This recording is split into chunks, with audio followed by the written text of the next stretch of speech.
ना तो सूरज को आईना दिखाने के बराबर है, दीपक दिखाने के बराबर है। क्योंकि मैंने जितने भी आपके इंटरव्यूज़ देखे हैं या किए हैं, हर सवाल का जवाब आपके पास होता है। चूंकि विकसित भारत की बात चल रही है और 2024 का विकसित भारत का जो रोड मैप है, जिसे लेकर पूरी सरकार काम कर रही है, सबसे पहले हम ये चाहते हैं कि 2047 का विकसित भारत का रोड मैप आपकी नज़र में, आपके मंत्रालय की नज़र में क्या है? देखिए, पहली बात तो ऐसी है कि डेवलपमेंट और प्रोग्रेस ये कंटिन्यूअस प्रोसेस होती है और लगातार इतने बड़े प्रमाण पर चेंजेस हो रहे हैं, केवल रहन सहन में, कपड़ों में नहीं, तो सब सेक्टर में होते हैं। तो ये जो चेंजेस होते हैं उसको हम लोग कहते हैं कि बेस्ट टेक्नोलॉजी। अब ये जो टेक्नोलॉजी है एक प्रकार का नॉलेज है और नॉलेज जो है वो एग्रीकल्चर इंडस्ट्री से लेकर इंफ्रास्ट्रक्चर तक जुड़ा हुआ है। तो मैं एक फिलॉसफी पर बहुत विश्वास रखता हूँ कि innovation, entrepreneurship, science, technology, research, skilled and successful practices, we name it as knowledge, and conversion of knowledge into wealth is the future.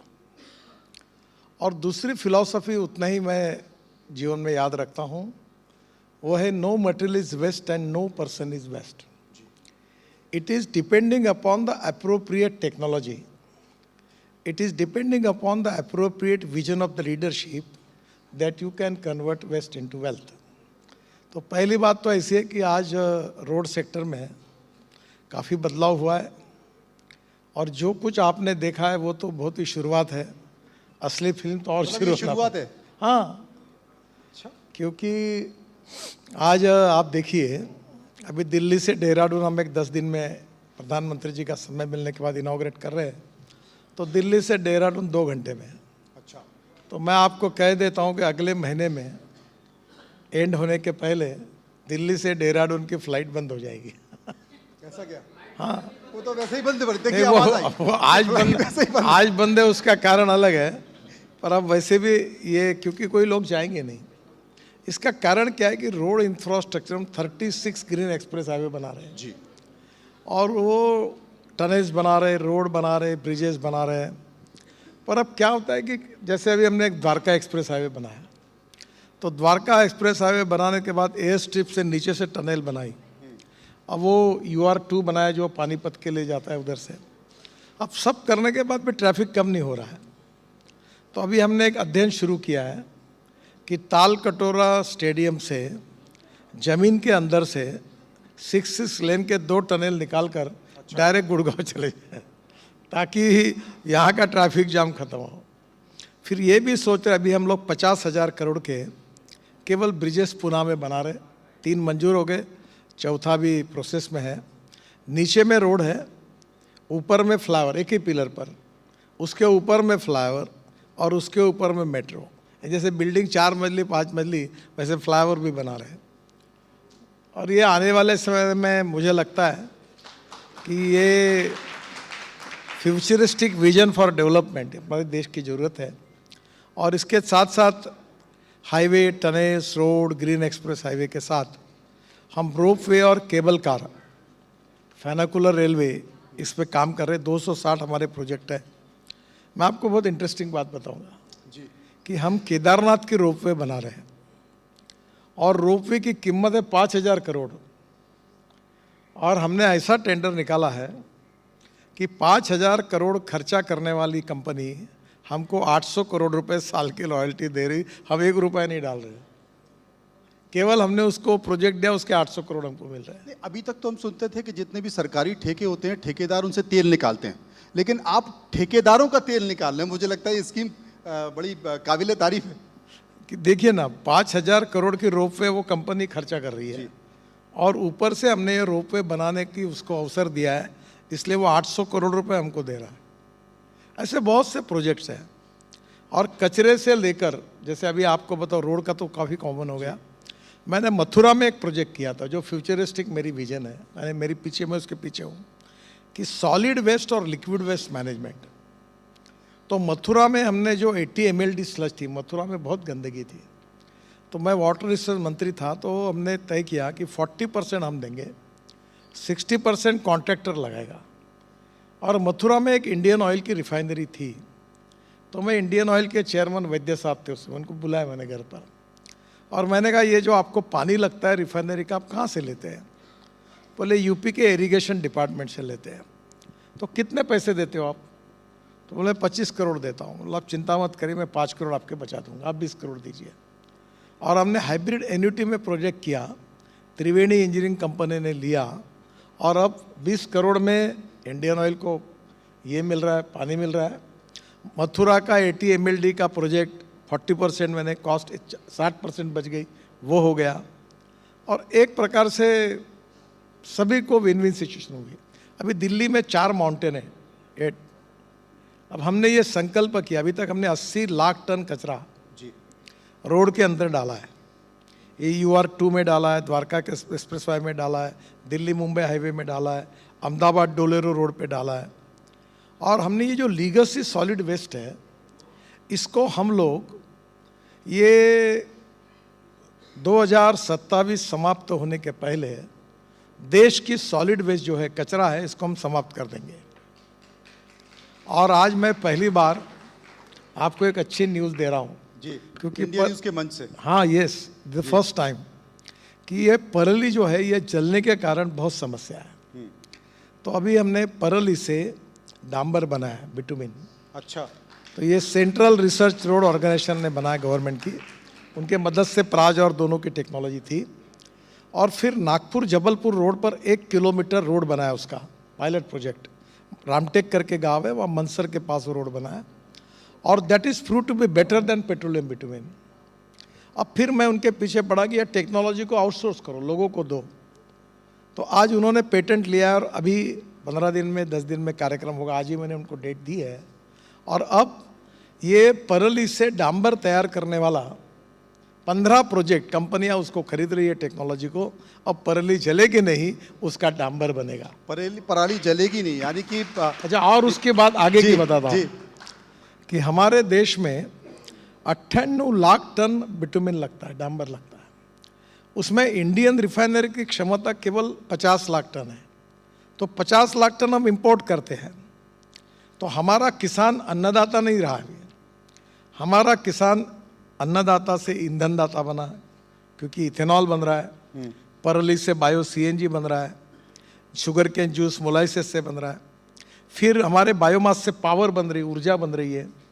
और अब ये जो सोनीपत पानीपत में ही प्रोजेक्ट शुरू हुआ है कि परली से 1 लाख लीटर इथेनॉल, 150 टन बायोबिटुमिन जो डांबर की मैंने बात की, और करीब 78,000 ton per year sustainable aviation fuel यानी हवाई ईंधन तैयार हो रहा है। यानी परली से हवाई ईंधन तैयार होगा, हवाई जहाज चलेंगे। मतलब किसानों को पैसे देने की जरूरत नहीं पड़ती, मुजावरा के तौर पे या सब्सिडी के तौर पर वो अपनी पराली को बेच सकते हैं और उससे पैसा बना सकते हैं, आत्मनिर्भर बन सकते हैं। बिल्कुल, जो जला रहे उसके बजाय 2,500 से 3,000 रुपये टन उनको रेट मिलेगा। और आपको एक बात बता दो, आपने जो कहा उसका जी, कि पहले हम इथेनॉल केवल शुगर केन जूस और मोलाइसिस से बनाते थे। अभी मैं जिस गाड़ी में आया हूँ वो इथेनॉल की गाड़ी है, वो 100% इथेनॉल पर चलने वाली गाड़ी है, 60% बिजली तैयार करती है। और पेट्रोल की कॉस्ट में जो एवरेज आता है उसकी तुलना करेंगे तो पेट्रोल की कीमत आती है 25 रुपये लीटर, पोल्यूशन जीरो। तो वो गाड़ी टोयोटो की इनोवा गाड़ी उसी में आया। अच्छा, आपकी गाड़ी में कोई परेशानी तो नहीं है? मैं इसलिए भी बोल रहा हूँ क्योंकि डॉक्टर रमन सिंह जी वो जटरोपा पे गाड़ी चलाते थे और वो बहुत प्रचारित हुई थी, बाद में अब वो गाड़ी खड़ी हुई है, वो चलती नहीं है। तो इथेनॉल से कोई नहीं, परेशानी ऐसा नहीं हुआ जी, क्योंकि उस गाड़ी को डीजल मैंने भेजा था नागपुर से। अच्छा, आपकी कहानी थोड़ी गलत, मैं आपको सुधारता हूँ जी, जट्रोफा जैसा एडिबल ऑयल और नॉन एडिबल ऑयल दोनों से बायोडीजल बनता है। जी, तो रतनजोत, मोह, साल, करंज और टोली, ये non edible oil seed forest में मिलती है, उससे डीजल तैयार होता है। अब प्रॉब्लम यह है कि वो जो नॉन एडिबल ऑयल सीड है, रतनजोत, मोह, साल, करंज और टोली, जी, इसका प्रोडक्टिविटी बहुत कम है। तो वो डीजल की कॉस्ट ज़्यादा बढ़ती है और इसलिए बायोटेक्नोलॉजी का उपयोग करके हम उसकी प्रोडक्टिविटी बढ़ाकर बायोडीजल बना सकते हैं। अभी मैं ब्राज़ील में गया था, जी, ब्राज़ील में सोयाबीन तेल से डीजल बन रहा है, मलेशिया में पामोलिन ऑयल से तेल बन रहा है, तो मैं आपको यही कहूँगा कि देश की वहाँ के, अब हम 1.5 लाख टन का खाद्य तेल इंपोर्ट करें, हम काय का डीजल बनाएंगे, इसलिए वो नहीं बना। ये बड़ा संकेत है। चूंकि आपका मंत्रालय संभालने के बाद 60% तक आपने नेशनल हाईवे को बढ़ाया, लॉजिस्टिक की जो कॉस्ट है वो 16% से घटकर 9% पर आ गई है, बहुत बड़ा फर्क पड़ता है। लेकिन सबसे बड़ी बात है कि ये जो इंफ्रास्ट्रक्चर है, निश्चित तौर पर जब ये बनता है तो देश की आर्थिक स्थिति बेहतर होती है, लोगों का आवागमन बहुत सुगम बनता है। लेकिन कहीं ना कहीं एक दबाव है ट्रैफिक का, क्योंकि गाड़ियां लगातार बिक रही हैं, लोगों की आर्थिक स्थिति हो रही है, लोग गाड़ी खरीद रहे हैं। आपने जिस बात का जिक्र किया कि 2 घंटे में देहरादून पहुंच जाएगा, गाजियाबाद से लोग 4 घंटे में लखनऊ पहुंच जाते हैं, लेकिन गाजियाबाद से गुड़गांव पहुंचते पहुंचते उसको 4 घंटे लग जाते हैं। सरदार पटेल मार्ग का अगर जिक्र कर दें, बहुत ज़्यादा ट्रैफिक है, तो यहाँ पर सुगम बनाने के लिए, क्योंकि पॉल्यूशन भी होता है, दम घोटू हवा भी होती है, उसके लिए मंत्रालय क्या कर रहा है? देखो, पहली बात तो ऐसी है कि आप ये बात समझ लीजिए कि जब हम रोड अच्छे बनाते हैं तो उससे काफ़ी फ़ायदा इकोनॉमी को होता है। 1 रुपया अगर हम रोड पे खर्चा करेंगे तो 3 रुपए का बेनिफिट जीडीपी बढ़ाने में होता है। देखिए, अब मैं आपको छोटा उदाहरण दूंगा जी। हमने बद्रीनाथ, केदारनाथ, गंगोत्री, यमुनोत्री का 12,000 करोड़ का रोड अब 85-90% बन गया। तो उत्तराखंड की सरकार को परमिट शुरू करने पड़े, क्योंकि टूरिज्म इतना बढ़ गया कि लोग आने लगे। और टूरिज्म ये सेक्टर ऐसा है कि जिसमें 49% कैपिटल इन्वेस्टमेंट एम्प्लॉयमेंट क्रिएट करने के लिए खर्चा होती है। तो आने वाले समय में रोड अच्छा बनेंगे तो लॉजिस्टिक कॉस्ट कम होगी। अब लॉजिस्टिक कॉस्ट अभी 9% हो गया। IIM कलकत्ता और चेन्नई IIT और कानपुर IIT ने एक रिपोर्ट दिया है कि रोड अच्छे बनने के कारण अब ये कॉस्ट जो है ये करीब 6% कम हुई है। अब हमारी लॉजिस्टिक कॉस्ट 16% थी, तो 6% कम हुई, 10% हुई। चाइना की 8% है और यूरोपियन कंट्री और अमेरिका की जो है 12% है। और मैं विश्वास दिलाता हूँ कि ये जब बात हुई है 3-4 महीने के पहले थी, अभी अगर कम हुई, अगर इसका हिसाब लगाएंगे तो 9% यानी सिंगल डिजिट पे आई है। यानी अगर रोड अच्छे बनने से हमारा एक्सपोर्ट 1.5 गुना बढ़ेगा, तो 1.5 गुना बढ़ेगा तो कितना फ़ायदा होगा। अभी जैसे आप ऑटोमोबाइल की बात कर रही है, ये मेरे डिपार्टमेंट से संबंधित विषय इसलिए बता रहा हूँ जी। मैं जब मंत्री बना तो हम 7वें नंबर पे थे वर्ल्ड पर, आज हम वर्ल्ड में 3रे नंबर पर आए हैं। और अभी 6-7 महीने पहले हमने जापान को पीछे डालकर हम 3रे नंबर पर आए हैं। और 3रे नंबर पर आने के बाद अब चाइना, अमेरिका पहले नंबर पर है 79 लाख करोड़, दूसरे नंबर पर चाइना है 49 लाख करोड़ और हिंदुस्तान है 22 लाख करोड़। अब जो अल्टरनेटिव और बायोफ्यूल में वर्ल्ड के पूरे ब्रांड हमारे देश में हैं। तो आज मैं आपको बताता हूँ, हमारा टारगेट है कि हम जल्दी ही वर्ल्ड में नंबर 1 पर जाएंगे व्हीकल खरीदने में। अब हाँ बिल्कुल। अब छोटी बात बताता हूँ, क्योंकि ये दोनों बाजू से बचता है, इसलिए आपको बता रहा हूँ कि ये इंडस्ट्री अभी जो है ये 4.5 करोड़ युवाओं को जॉब दे चुकी है। ये इंडस्ट्री है देश का सबसे ज़्यादा एक्सपोर्ट करती है। और यही इंडस्ट्री है कि GST के रूप में राज्य सरकार और भारत सरकार को सबसे ज़्यादा रेवेन्यू देती है। अब आत्मनिर्भर भारत और $5 ट्रिलियन की इकोनॉमी बनाने का प्रधानमंत्री का जो सपना है, उसका मोस्ट इम्पॉर्टेंट बैकबोन जो है वो ऑटोमोबाइल इंडस्ट्री है। अब नंबर बढ़ रहा है, अभी 40% सेल बढ़ा। अब कोई, कल मैं कार्यक्रम में था, बोले इतनी गाड़ियाँ होगी तो क्या होगा। अब क्योंकि पार्किंग के लिए जगह नहीं है, सड़कों पर गाड़ियां खड़ी हो रही, तो एक नकारात्मक पहलू भी है उसका। नहीं, मेरा आप कोई नकारात्मक नहीं है। अच्छा, मैं साफ बोलता हूँ, मेरा अच्छा दिखाई है। ये मैं नागपुर में रहता हूँ, मैंने कानून से अपना घर बनाया, 12 गाड़ियों का पार्किंग है। यहाँ किसी भी बड़े आदमी के घर जाओ, चकाचक इटालियन मार्बल लगा है, 4-4 मंजिले घर है और मर्सिडीज गाड़ी रोड पर खड़ी है। हाँ, रोड पर यही एक समस्या। ये क्यों है? हाँ, आप आपके यहाँ जब अच्छा घर बनाते हो अंडरग्राउंड पार्किंग भी बनाओ। अभी आप स्पेन में जाओगे, मैं गया था, तो ये जो दिल्ली में, जैसे अभी मैं एक जगह 25 मिनट रुका हुआ इंडिया गेट के पास घूम रहा था, तो रोड के अंदर उन्होंने 25-25 हज़ार गाड़ियों के पार्किंग तैयार किए। क्या बात है। तो मैंने उनको बुलाया, अभी आके गए मुझे स्पेन की कंपनी वाले। मतलब इंडिया गेट के नीचे उम्मीद कर सकते हैं आने वाले समय में लुटियन में पार्किंग। मैं कोई घोषणा नहीं कर रहा हूँ क्योंकि वो मेरे डिपार्टमेंट का विषय नहीं है जी। पर आने वाले समय में हमें पार्किंग के लिए ध्यान देना पड़ेगा। और दूसरी बात, रोड में हमको टनल्स बनानी पड़ेगी, एलिवेटेड रोड्स बनाने पड़ेंगे। और सबसे इम्पॉर्टेंट चीज़ जो है कि पब्लिक ट्रांसपोर्ट, हर आदमी गाड़ी चलाता है। अभी मैं नई टेक्नोलॉजी ला रहा हूँ, मैं दिखा देता हूँ आपको, अगर वो होगा तो आप दिखा देना। एक नई बस ला रहा हूँ।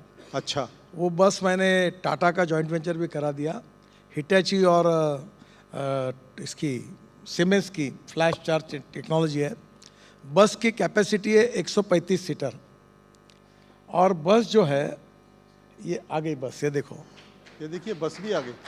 तो ये इनोवेशन है, इसमें मैंने मैन ऑफ इनोवेशन कहा जी। ये 135 सीटर बस है, एयर कंडीशन। सामने एग्जीक्यूटिव चेयर है, चेयर के अंदर सामने लैपटॉप लगा हुआ है, आप वर्क भी कर सकते हो, टीवी भी देख सकते हो। और बस में जैसी एयर होस्टेस है वैसी बस होस्टेस है, और बस में चाय पानी नाश्ता भी है, सब कुछ है। सब कुछ है। और बस का टिकट डीजल बस की तुलना में 30% कम है। मतलब एक आम आदमी भी अब ये बस देखो, वैनिटी वैन की फैसिलिटी ले ये बस सकता है। ये स्टॉप पर खड़ी रही, वहाँ चार्जिंग है, वो चार्जर नीचे आ रहा है, 20 सेकंड में बस जब लोग तो उतरेंगे चार्ज होगी और बस आगे चली जाएगी। मतलब चप्पल पहनने वाला व्यक्ति भले ही हवाई यात्रा का मजा नहीं ले रहा है, लेकिन इस बस में बैठकर ले सर अभी ये बस क्या है, ये पहली सिटी बस है जी।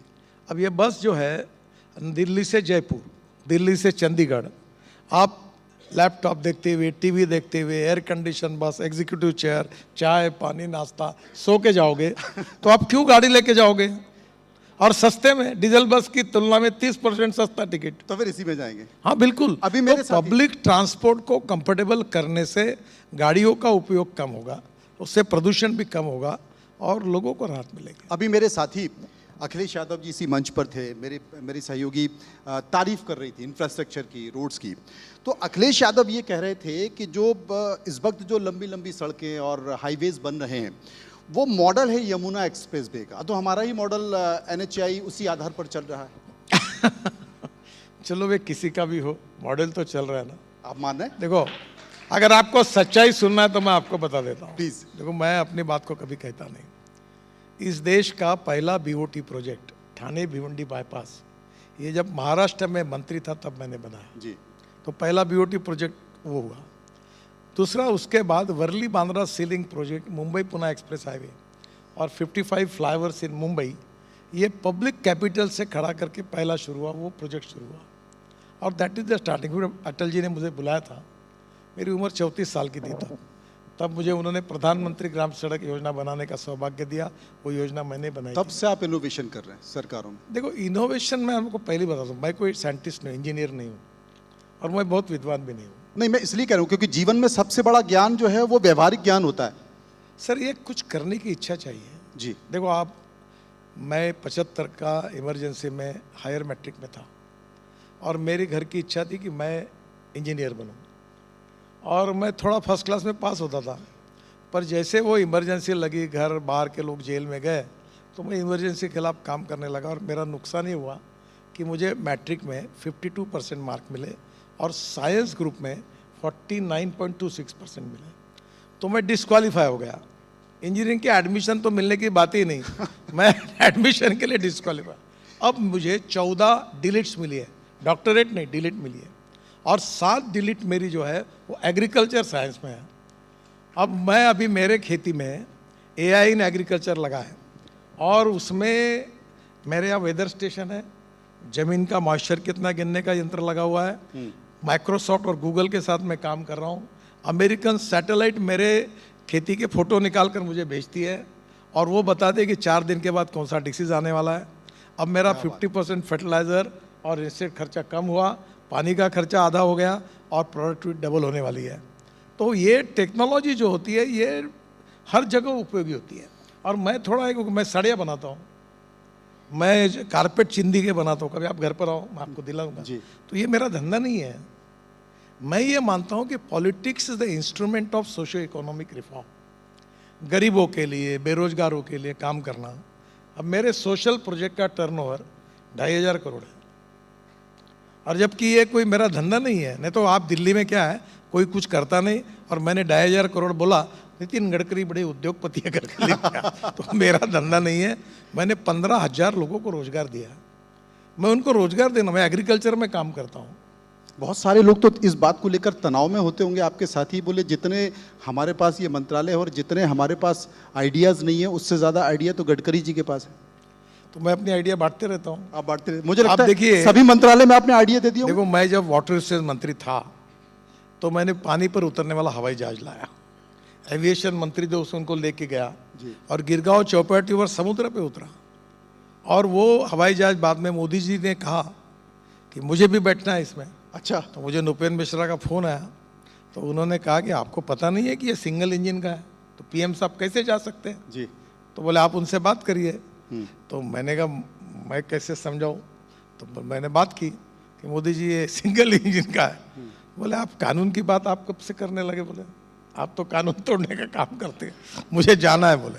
और मोदी जी वो अपने नर्मदा के फ्रंट से, नहीं अपनी कौन सी नदी, साबरमती फ्रंट से उड़कर सरदार सरोवर गए और मैंने तुरंत उनका अरेंज कर दिया। अब मैं वो देखता हूँ कि ropeway, cable car, funicular railway, double decker bus हवा में चलने वाली, और अभी ये पानी पे उतरने वाला हवाई जहाज। मैंने 26 रोड ऐसे बनाए कि जहाँ मिलिट्री का बड़ा से बड़ा विमान उतार सकता है एयर स्ट्रिप जैसे।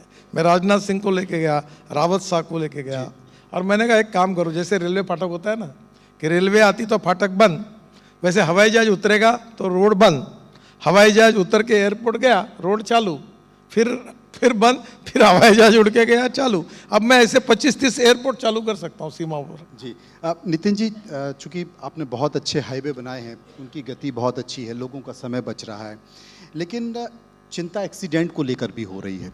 बॉटल नेक जो हो रहा है उसे लेकर चिंता हो रही है। अवैध जो ढाबे हाईवेज पर खुल रहे हैं जिस पर कोई रोक नहीं है उसे लेकर चिंता हो रही है। और अभी परसों सुप्रीम कोर्ट ने भी इस बात को लेकर चिंता व्यक्त की है और मंत्रालय से पूछा भी है कि आप क्या कर रहे हैं, कैसे इस समस्या से निपटा जा सकता है। देखिए, पहली बात तो ऐसी है कि जो एक्सीडेंट्स होते हैं इसमें 4 प्रकार की समस्या है जी। एक रोड इंजीनियरिंग, एक ऑटोमोबाइल इंजीनियरिंग। तो रोड इंजीनियरिंग में बहुत कमियां हैं। हमारे यहाँ डीपीआर ठीक नहीं बनते, गलतियाँ होती है और उसके कारण भी एक्सीडेंट होती है, ये सच है जी। और मैं बहुत खुले रूप से बता रहा हूँ आपको। मुझे आने वाले समय में 10-20 कॉन्ट्रैक्टर को जेल में डालना है और ब्लैक लिस्टेड भी करना है और अधिकारियों को सस्पेंड करना है। ये इंडिया न्यूज़ के मंच से, हाँ बिल्कुल, मैंने चालू कर दिया काम। हाँ, बहुत टर्मिनेट कर दिए, ब्लैक लिस्टेड कर दिए, क्योंकि परफेक्शन चाहिए। तो ये ऑटोमोबाइल रोड इंजीनियरिंग के हमने ब्लैक स्पॉट आइडेंटिफाई किए, अभी तक 40,000 करोड़ खर्चा करके उसको इम्प्रूव किया। फिर ऑटोमोबाइल इंजीनियरिंग में 6 एयरबैग्स इकोनॉमिक मॉडल से लेकर पूरे सुधार किए। अभी मैंने स्कूटर को वो स्पेशल ब्रेकिंग सिस्टम लाई इलेक्ट्रॉनिक, ताकि वो स्कूटर उलट जाती है वो नहीं हो। अब ट्रक में इधर उधर सब जगह के हमने ये लाए, नॉब्स लगाए। तो ऑटोमोबाइल इंजीनियरिंग में काम हुआ। इन्फोर्समेंट में हमने कड़ा नियम लगाए, सब प्रकार कुछ भी करेगा तो फाइन चालू किया। और चौथी बात है ह्यूमन बिहेवियर की, जिसमें आपकी मदद चाहिए। हमारे देश में अब क्या बताऊँ मैं आपको, अपने महिला भी वो रोड के ऊपर चढ़ के ऐसे कूदती है। अच्छा, अच्छे लोग, पढ़े लिखे लोग स्कूटर और कार चलाते समय मोबाइल पे बात करते हैं, हेलमेट नहीं पहनते। अभी हमने नियम किया है कि नई गाड़ी जो बेचेगा 2 हेलमेट देगा, ताकि हेलमेट पहनो। और 50 देखो देश में 5 लाख एक्सीडेंट होते हैं, 1,80,000 मौतें होती है, और 18 से 34 एज ग्रुप में 66% डेथ है, 3% जीडीपी का नुकसान होता है। और मैं आपको बता दूं, अभी हमने एक अच्छी योजना लाई, आप जरा आपके मीडिया से इसको भी एडवर्टाइज करिए जी। कि कोई रास्ते में अगर एक्सीडेंट होकर कोई आदमी पड़ा होगा तो उसको जो उठाकर हॉस्पिटल एडमिट करेगा उसको हम राहवीर कहेंगे और 25,000 रुपये का अवार्ड देंगे, तालियां। कोई भी रोड पर। दूसरी बात, जो कोई भी एक्सीडेंट होगा और उसको किसी भी हॉस्पिटल में अगर एडमिट किया जाएगा, उसकी जान बचेगी, तो हम उसको मिनिमम 1.5 लाख रुपए का खर्चा, 7 दिन का जितना खर्चा होगा वो, और 1.5 लाख रुपए तक खर्चा हम देंगे। ये इंश्योरेंस हमने उसका किया। क्योंकि लोग अभी तक अभी इसलिए किसी को नहीं बचाते थे। छोटी सी बात बताता हूँ। अब सबसे बड़े आईएम अपना दिल्ली के एम्स का एक रिपोर्ट है कि एक्सीडेंट के बाद अगर उनको तुरंत मदद मिल जाएगी तो हर साल 50,000 लोगों की जान बच सकती है। बहुत बढ़िया। तो मुझे लगता है आप जरूर आपके सब लोगों को ये कहिए कि एक्सीडेंट में अगर कोई दिखता है तो उसको उठाकर हॉस्पिटल। बिल्कुल आपने सही कहा, क्योंकि कोई भी एक्सीडेंट हो जाता है तो लोग उन्हें और बचाते सबसे- नहीं है, मदद नहीं करते, इलाज सबसे नहीं। कठोर बात है, कहने में अच्छा नहीं लगता। जी पढ़े लिखे लोग, अच्छे लोग, महिलाएं रूल्स ऑफ द रोड का पालन नहीं करते। इस देश की हमारी समस्या है, कानून के प्रति डर भी नहीं और सम्मान भी नहीं, और ये अवस्था के लिए हम सब लोग जिम्मेदार हैं। और इसलिए मैं और एक आह्वान करूंगा कि जो लोग वायलेशन कर रहा है उसके फोटो निकालो, अच्छा, अखबार में छापो कि ये देखो ये सज्जन, ये महिला कैसे कूद रही वहां से। तो ये किए बिना होगा नहीं। अभी मैंने आप महिलाओं को आप बार बार बोल रहे हैं, पुरुषों का मैंने नाम नहीं ले देखा रहे। साहब, वो कूदते हुए देख। अभी मैं आपको बताता हूँ, मैंने हमारे अधिकारियों को कहा कि रोड के बीच में जो है इतना ऊंचा बनाइए कि हिंदुस्तान का हर नागरिक वर्ल्ड स्टैंडर्ड का एथलेटिक्स प्लेयर है ये समझकर बनाइए, ताकि वो कूदे नहीं। अभी आप तुरंत यहाँ से निकले, होटल के सामने 2 मिनट देखते रहो, कूद जाता है। हाँ। कहीं ना कहीं लोगों ने रोड के बारे में, रोड सुरक्षा के लिए नियमों का पालन करना, ये ह्यूमन बिहेवियर जब तक बंद नहीं होगा तब तक ये एक्सीडेंट नहीं। मुझे लगता है महिला और पुरुष दोनों को इस बात का दोनों ध्यान को रखना होगा। चूंकि अभी आपने देखा कि टेली कम्युनिकेशन को लेकर अभी इतना पार्लियामेंट में भी बवाल हुआ, जासूसी के आरोप लगे। बहुत सारे ऐसे ऐप हैं जिसमें वाहन है, सारथी है, ईडार है, फास्टैग है, जो उनका डेटा है, उस डेटा को लेकर एक चिंता हो रही है। इसके लिए आपने कोई निर्देश दिया? कोई प्रॉब्लम नहीं है सर जी। वाहन का डेटा अभी हमने एक टोल सिस्टम नहीं की है कि टोल ला के रहेंगे नहीं, और 3,000 रुपये में पास रहेगा, 15 रुपये टोल, 200 पास उसको फुकट में मिले, है ना, 15 रुपये में। तो अभी क्या होता है कि सब सिस्टम ऑटोमेटिक बन गई, उसके नंबर प्लेट का फोटो आएगा, उसका फास्टैग का फोटो आएगा, और एक पास उससे जाएगा, 15 रुपये लगता है, तो 3,000 रुपये में 200 एंट्री फुकट है। क्या है कि ये सब वाहन का रिकॉर्ड है। तो सवाल आया कि जो आदमी वायलेशन करेगा उस पर कार्रवाई कैसे करेंगे। तो हमने नियम बनाया, अभी आज ही मैंने सही की फाइल पर, कि वाहन रिकॉर्ड के मुताबिक अगर कोई व्यक्ति अगर वायलेशन करेगा तो गाड़ी बेचेगा तो हमारे पास आएगा, तो उसका सेल नहीं होगा, गाड़ी रजिस्ट्रेशन नहीं होगा, पहले फाइन भर, तुमने जो वायलेशन किया है। तो ये सब रिकॉर्ड ट्रांसपेरेंट है, पब्लिक के सामने है, और इसमें कोई इस प्रकार की बात नहीं है। और हमने चीफ जस्टिस ऑफ इंडिया जो रिटायर्ड हुए थे, वो इसके ऊपर हमने उनका भी ओपिनियन लिया है। तो हमारा रिकॉर्ड कोई हम पब्लिक को देते ऐसा भी नहीं, पर ये पब्लिक इंटरेस्ट का डाटा है, इसमें आप बोल रहे ऐसी कोई समस्या नहीं है। क्योंकि 39 करोड़ डेटा है, तो उसमें ये हो रहा है कि भाई तमाम इसमें प्राइवेट कंपनियां भी इन्वॉल्व हैं, तो ये है कि कम से कम मिनिस्ट्री ने बहुत सारी ऐसी गाइडलाइन जारी की है कि ये ज़रूरत पड़ने पर, चाहे वो सरकार की एजेंसी हो या किसी को भी, बहुत लिमिटेड इसकी मॉनिटरिंग की जाएगी। दे सकते हैं, लेते हैं हम लोग जी ये सर्वे करने वाले वगैरह कोई लेते हैं जी उनको देते हैं। जी। नितिन जी, चूँकि आप खाने पीने के भी बहुत शौकीन हैं, और जिस शहर में जाते हैं कोशिश करते हैं कि उस शहर की सबसे अच्छी चीज़ क्या है, वो खोजते हैं, वहाँ के लोगों से पूछते हैं, और फिर मंगाते हैं, और फिर टेस्ट करते हैं, और उसके बावजूद भी ईश्वर की दया से आपका स्वास्थ्य बहुत बढ़िया है। देखो ऐसा नहीं है जी मैं जब बीजेपी का अध्यक्ष बनकर दिल्ली आया था जी। तब मेरा वजन 135 किलो था। अच्छा। हाँ, अब मैं 89 हूँ, 46 किलो मैंने वजन कम किया। और मैं आपके मार्फत, मैं सबसे इरेगुलर, इनडिसिप्लिन, और रात को 12 बजे खाना नहीं खाता था, कहीं भी समोसे खा लेता था, आलू बोंडे खा लेता था बहुत। पर कोविड के बाद मेरे लाइफ को मैंने बदल दिया। मैं रोज़ सुबह 2 से 2.5 घंटा प्राणायाम करता हूँ, एक्सरसाइज करता हूँ रोज़, आज भी किया है, आज भी एक दिन नहीं चूकता। मेरा 8:40 का विमान होगा तो मैं 6 बजे उठकर 2 घंटा पूरा व्यायाम करके फिर जाता हूँ। तो मैं आप सबको कहूँगा, चाहे पत्रकार हो, चाहे राजनीतिक नेता हो, उद्योग व्यापार के क्षेत्र हो, देखो नॉलेज, सत्ता, संपत्ति और सौंदर्य नश्वर है। अच्छा। और जीवन में कब अगर एक्सीडेंट होगा, हाथ पैर टूटे, मेरा एक्सीडेंट हुआ था, जी कोई बता नहीं सकते हैं। इसके लिए पहली बात, first priority to health, health is wealth. जो मैंने जीवन में अनेक सालों तक गलती की वो मत करिए, पहली प्रायोरिटी अपनी हेल्थ को दीजिए। मतलब किसी भी शहर में जाके आप चटपटा नहीं खाते? पूरा खाता हूँ मैं पूरे बहुत खाते शौकीन हूँ। मुझे फुटपाथ पर खाना पसंद है। अच्छा। हाँ, और मेरी करोड़ों में फॉलोअर है जी।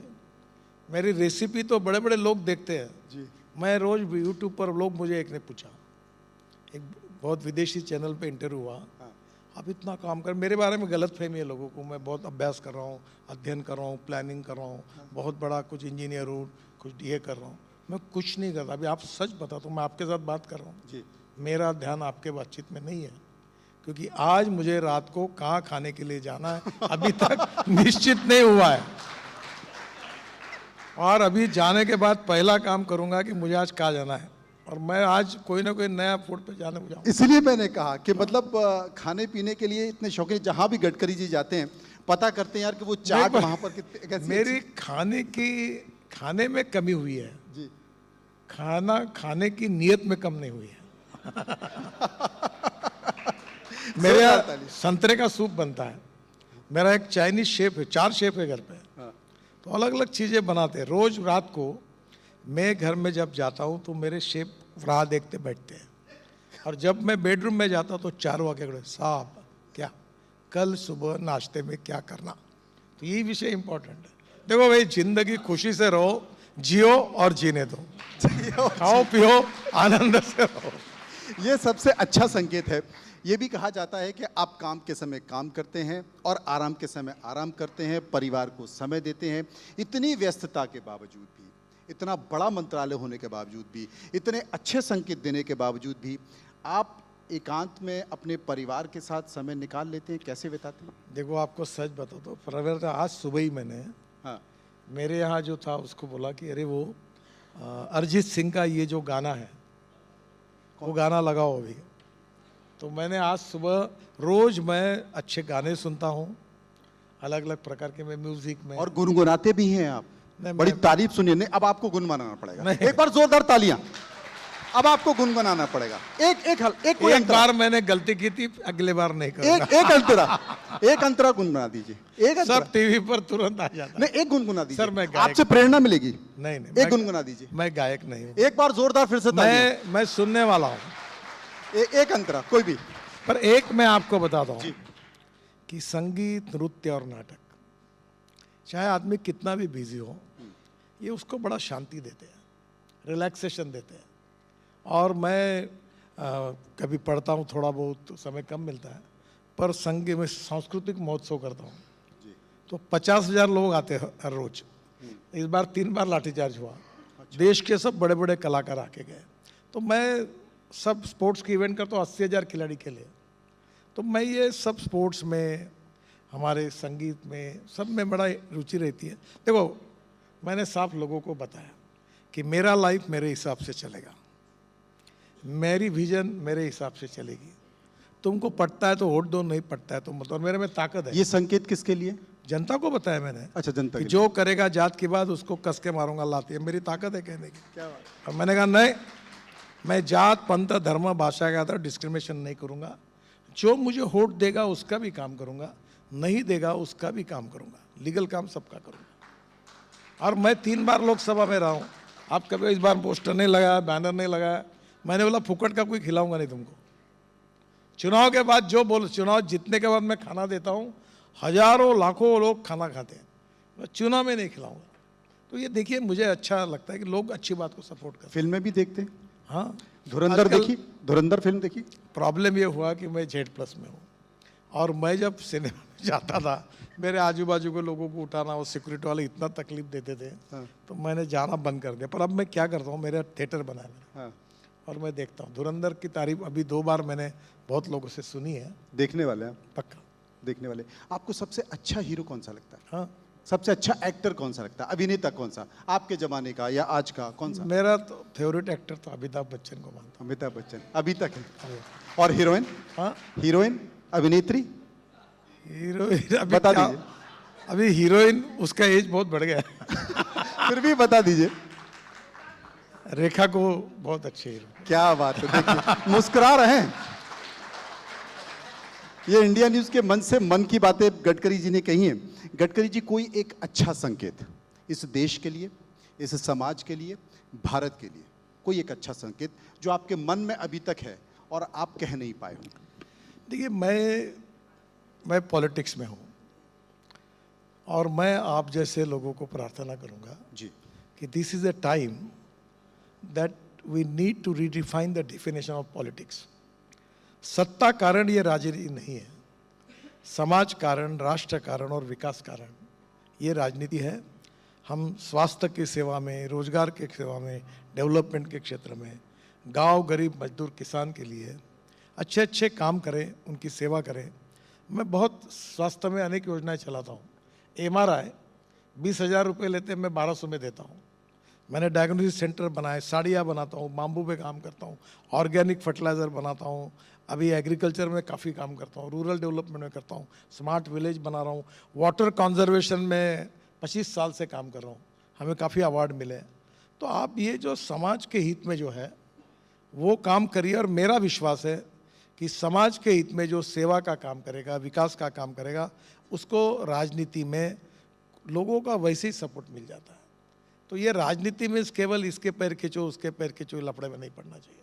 अब अच्छा काम करे, देश की प्रगति हो, समाज की प्रगति हो और गरीब का कल्याण हो, ये काम करते रहे। और यही आपकी खूबी भी है